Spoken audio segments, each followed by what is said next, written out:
Welcome back to part 2. Sorry it took so long to get this out, but you know, the pieces I was waiting on took too long and then I was out. But as we can see, fans are moving, very nice. So also grab some advice from one of the comments, and these are little rubber sticky nubs. You get them at Home Depot. They are stuck on nicely and they keep the iPad raised up above the RAM mount nicely. So when you plug in the iPad, now never rubs against them. And then, like we could see before, those help keep it off and ensure the airflow. Quick look at the back. Use the project box, wired them in. I attempted to use an extra USB connector, which you'll see when we put it together, to supply power to the iPad, but unfortunately it just can't draw enough current, and the iPad just tells you that it is not charging. But that cable nicely goes through the hooks and powers off of the dual rocket port. So now, nice, clean, secure, and tidy. If you're still interested, stay with the video. We're going to show you how to make it. All right, so the key element in all this are these guys. Here's your USB type B mini, which is going to power our fans. Now I picked a couple up for 10 bucks or 15 bucks, whatever it is. The ones I had ordered out of China never showed up, and so that's also why it's taken so long to do this part of the video.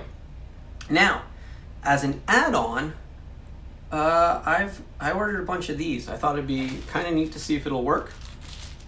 I really only needed one, but 10 equaled the price of one if I ordered them separately, and with Prime, got them in pretty quick shipping.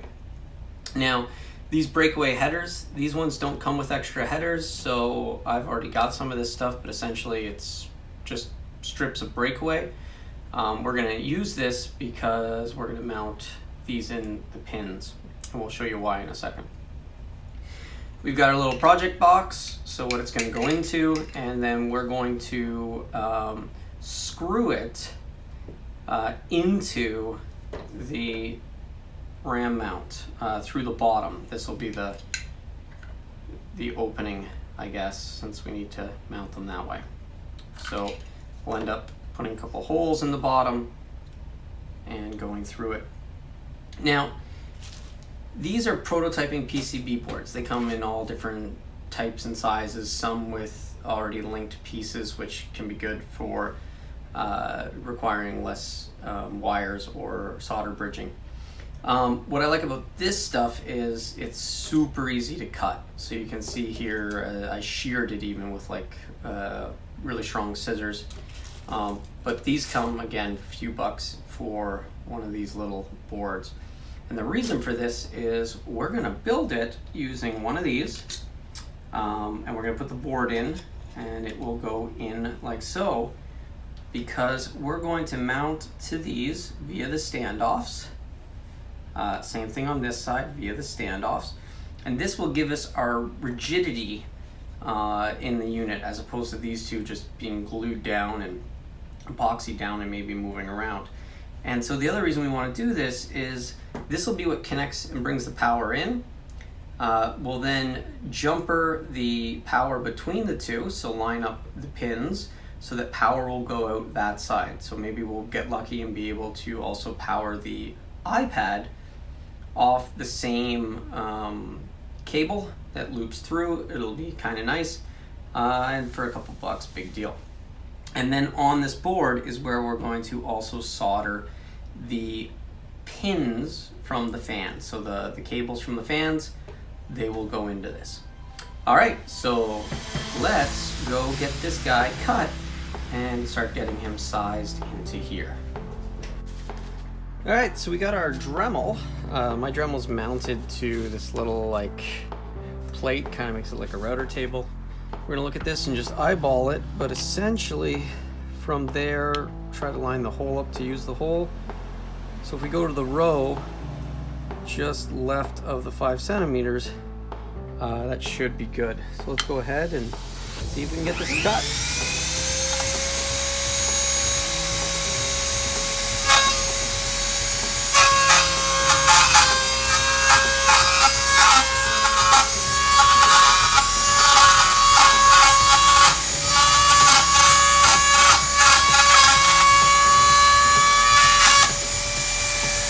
got that cut, as we can see, it will nicely go in this way. So that, sorry, it will nicely go in this way.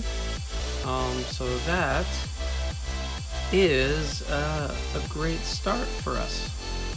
Okay, nice clearances, so that'll line up nicely. And we should be able to use that screw hole. All right, so now, flipping it around, we can see we're gonna need to come in around the 1, 2, 3, around the 4th from the bottom. So around this one right here on the 4th is the one that we want to clip it off at.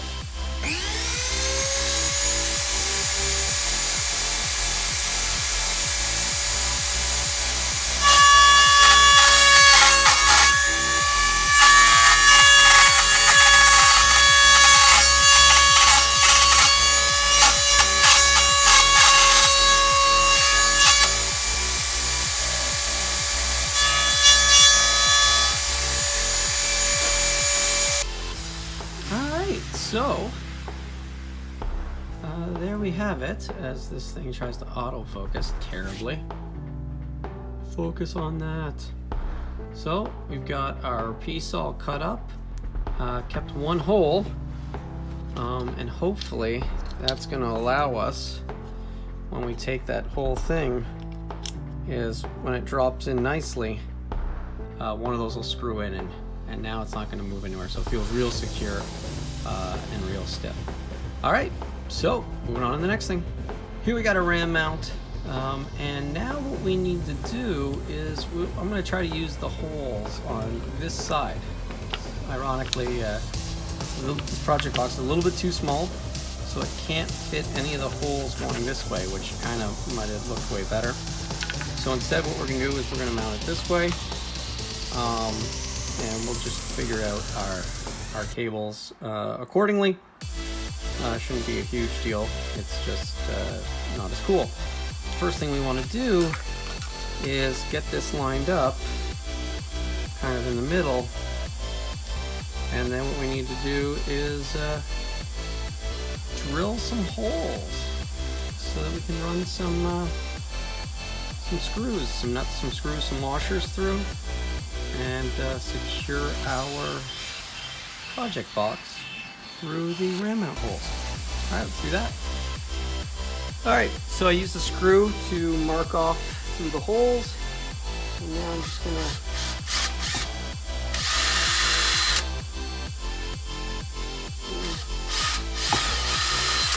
drill them out. So I got those drilled out.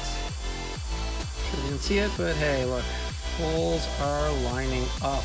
Next up, we're going to cut the notches out that we're going to need for our connectors and our pieces. I'm just going to start off doing the first one, which is going to be for our cables.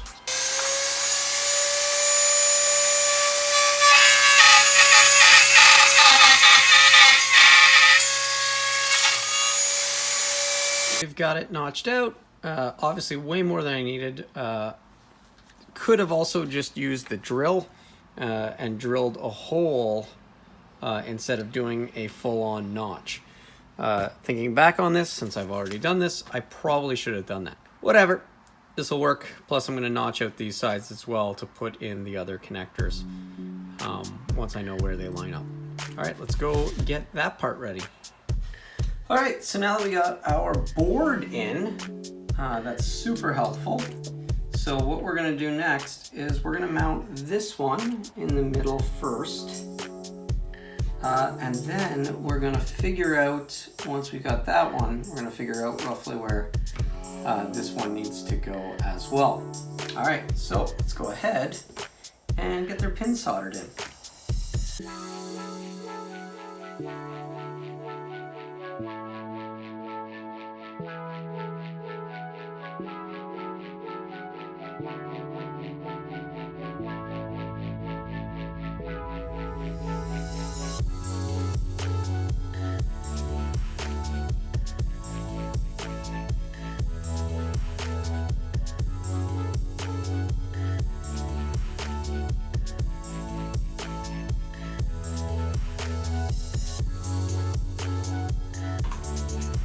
All right, so that's in a great place now. Let's go ahead and let's knock this piece out next. So we're gonna use the Dremel again, just because I'm lazy. Obviously, I could use an X-Acto knife, and you could heat up an X-Acto knife and it'll cut through like butter, but this is a lot more fun. So let's go ahead.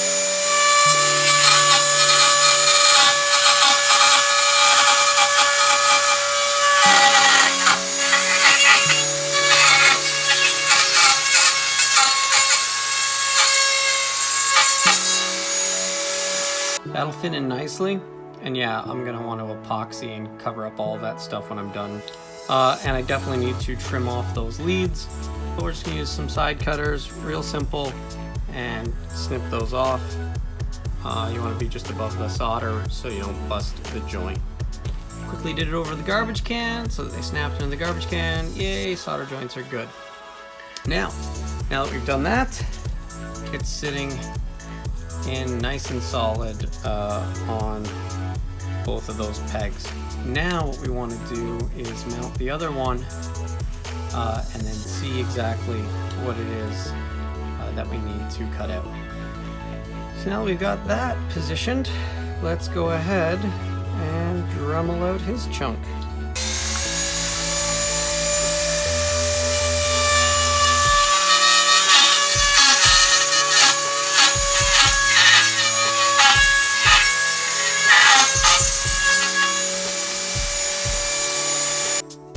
So there we go. Now we've got our project box, we've got our pieces mounted in it. We should be able to nicely clean everything up, and then we will get it soldered in place. All right, next up, we need to prep our board. We're gonna create a ground and a 5-volt area. And then we're going to solder all of that together, including the wires off of the fans.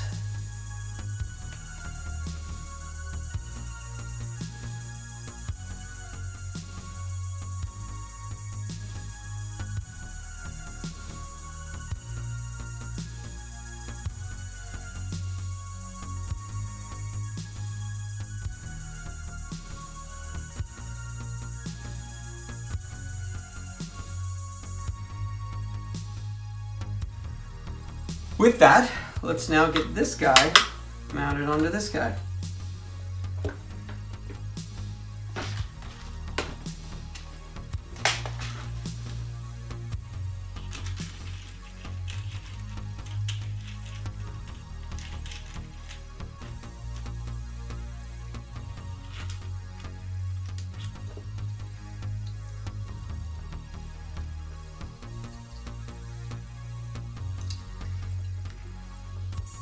And of course, these holes are too small, so we need to make bigger holes.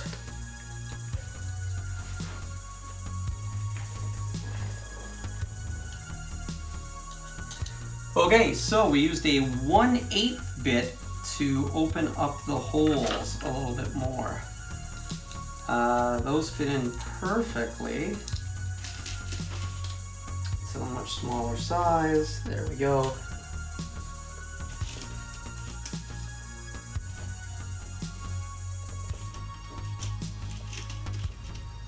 These are nylon screws and nylon washers, and nylon lock nuts. All right, so now that we got the box mounted,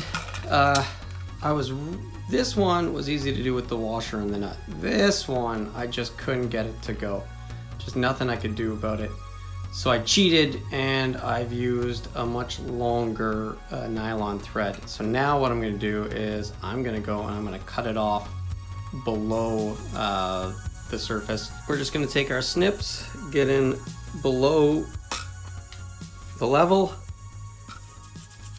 and good enough. All right, moving on. Now that we got all those pieces positioned, let's go ahead and get these parts placed in. So now what I want to do is try and use a screw. I've got some plastic self-tapping screws. Hopefully this is the exact right size. I think it is. Yes. That's a nice self-tapping screw. So the purpose of the self-tapping screw was so that we could get the board a little bit more secure.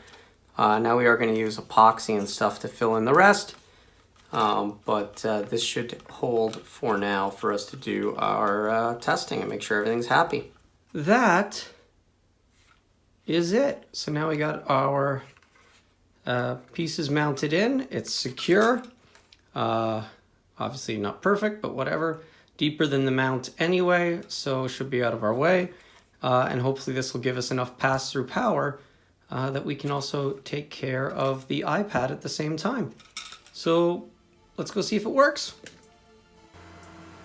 Oh yeah, so as we can see, the fans are moving nice and fast. Also what you'll notice is I took some advice and I put down little sticky rubber feet. Got those at Home Depot for just a couple dollars for a bunch on a little sticky pad. Alright, so we're going to now try hooking up the D- and D+, seeing if that does anything for us.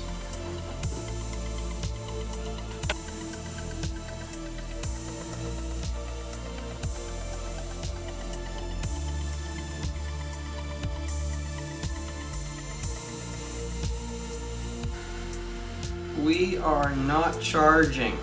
So yes, all the pins have to be wired together, but we are not charging.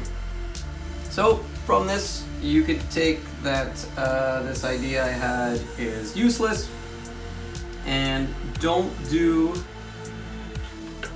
what I did. Don't even bother with the extra pass-through power. Who knows, maybe some other accessory I have will be able to use the pass-through power. It'll be enough, like a light or something, so it'll be cool to have. But as you can see from this doesn't do anything for us. But if you do want to use it for some devices, it looks like you need to get the D- and D+ all hooked up. So that's what we did. We ran jumpers for all of them, and of course we've got our main power as well. Okay, so now that it's fully tested and working, before we go ahead and seal this up, I'm going to use good old hot glue. Hot glue will get in there, it will create a kind of a locking support system, but what's nice about hot glue is you can always peel it out and cut it out.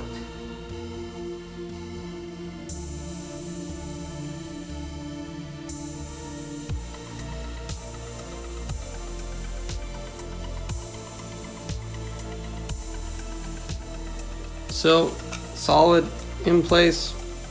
Hopefully a light or something will be able to work there. Obviously the iPad portion failed, but at least now we have a fan control system. Cool. All right, thanks for watching.